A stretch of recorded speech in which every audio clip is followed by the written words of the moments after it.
जिस अमित शाह से पाकिस्तान भी थर-थर कांपता हो, जिसने रातों रात पाकिस्तान में स्टिंग ऑपरेशन करवाया हो, आर्टिकल 370 जैसे धारा को हटवा दिया हो, उस अमित शाह का भाजपा में योगदान कितना रहा होगा आप समझ सकते हैं।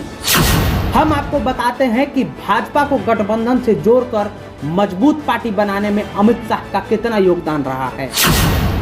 सबसे पहले आप ये जानिए कि बिहार में भाजपा का दूर दूर तक नामो निशान नहीं था।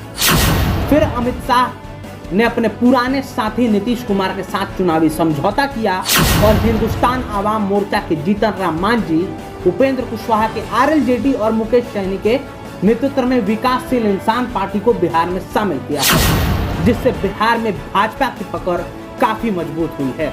और आप मान सकते हैं कि बिहार में भाजपा मानो अपना खंभा लहरा चुका है।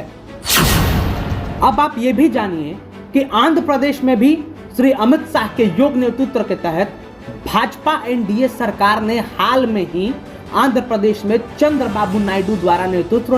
तेलुगु देशमुख पार्टी यानी टीडीपी और पवन कल्याण के जनसेना के साथ पूर्व चुनाव गठबंधन किया है, जिससे आंध्र प्रदेश में भी भाजपा की पकड़ काफी मजबूत हुई है और भाजपा का झंडा भी आंध्र प्रदेश में लहराना चालू कर दिया है। अब इतना समझ लीजिए कि अमित शाह की महान रणनीति इसका यही मान है कि स्थानीय जनता के सांस्कृतिक विविधता, सामाजिक जाति, समुदाय और धार्मिक विविधता को सिर्फ संरक्षित ही नहीं रखा जाए बल्कि दशकों तक विकसित होने दिया जाए। सबसे पहले आप ये समझिए, जब से मोदी और अमित शाह की जोड़ी आई, मानो तब से विशेष जातियों और समुदायों पर मजबूत प्रभाव डालने वाले छोटी स्थानीय दलों के गठबंधन न केवल शासकीय व्यवस्था को जाति या समुदाय के पक्ष में मजबूत कर सकता है, बल्कि इन जाति समूहों द्वारा सामाजिक मुद्दों और आर्थिक चुनौतियों को लेकर बेहतर दृष्टिकोण प्राप्त करने में भी मदद कर सकता है। केंद्र सरकार भी लोगों को एक मजबूत संदेश भेज रही है कि जिससे सामान्य मुद्दे, क्षेत्रीय आकांक्षाएं और विकास परियोजनाओं को प्राथमिकता दी जाएगी। स्थानीय पार्टियों के स्थानीय जनता के क्षेत्रवादी और भाषाई चरित्र की गहरी मजबूत समझ होती है। इस प्रकार के गठबंधन भाजपा के स्थानीय लोगों के साथ गहरा संबंध स्थापित करने में मदद करेंगे। अब आप समझिए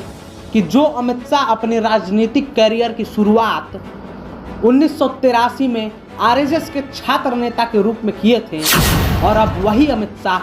भाजपा जैसे बड़ी पार्टी के मुख्य रणनीतिकार और नरेंद्र मोदी के सबसे करीबी सहयोगी बन चुके हैं और इन्हें भारत के सबसे दमदार गृह मंत्री भी कहा जाता है। और अगर आप भी हैं मोदी और अमित शाह के फैन तो एक लाइक और कमेंट जरूर करें। जय हिंद, जय भारत।